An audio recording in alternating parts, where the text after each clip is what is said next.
তো বন্ধুরা, আজকে একটা নতুন আইটেম করব। এই দেখো, এটা হচ্ছে ফুলকপির কচি পাতা ধুয়ে কুচিয়ে রেখেছি। আর এখানে আছে রসুন, আর এখানে আছে কালো জিরে আর শুকনো লঙ্কা। এ দেখো, কড়াইতে সর্ষের তেল দিয়েছি, কড়াই গরম হয়ে গেছে। এবারে আমি এই ফোড়নটা দিয়ে দেবো।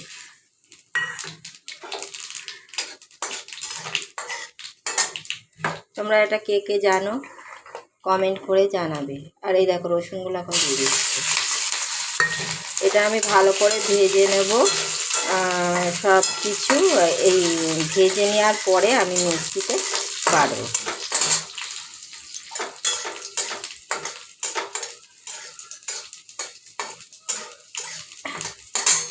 দেখো, এবারে কপির পাতাগুলো দিয়ে দিলাম। এর মধ্যে একটু নুন দেবো আর একটু হলুদ দেবো। দেখো, স্বাদ মতো নুন দিয়ে দিলাম। এবারে হলুদ দেবো আর একটু কাঁচা লঙ্কা দেবো। ঝালটা বেশি হলে ভালো লাগবে খেতে। দেখো, এবারে হলুদ দিয়ে দিচ্ছি।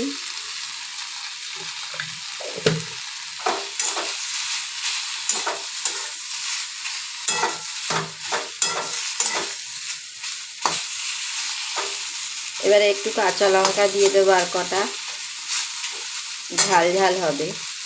দেখো, খুব বেশি ঝাল দেব না, এই দুটো লঙ্কা দিচ্ছি আর এই একটা শুকনো লঙ্কা আছে। বেশি ঝাল হলে আমি খেতে পারবো না। ভাজা হয়ে গেলে একটু মিষ্টি দেবো, মানে চিনি দেবো। দেখো, এবারে সামান্য একটু চিনি দিয়ে দেবো। দেখো, স্বাদ মতো চিনি দিতে না, অল্প লাগে, বেশি দিলে মিষ্টি হয়ে যাবে। আর একটু ভাজা ভাজা হবে, তখন মিক্সির মধ্যে দিয়ে নামিয়ে নেব। দেখো, সব ভাজা হয়ে গেছে। এবারে আমি মিক্সির মধ্যে দিয়ে দেব। সব বাটির মধ্যে দিয়ে দিই।